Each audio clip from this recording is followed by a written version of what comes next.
Hey everyone, in today's video I will show you how to embed a tweet in your Substack post. So let's get started. First, open the tweet you want to post on your Substack. Now take a screenshot of this.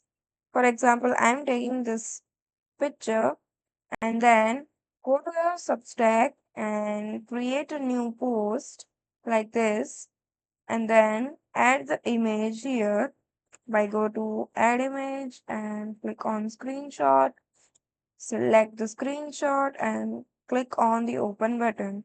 Now the image is added.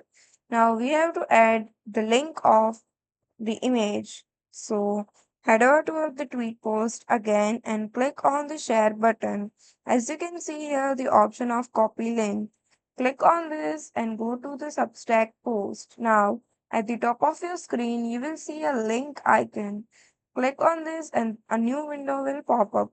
Now here, give your link a name. For example, I am typing link and then paste the link here and click on the link button.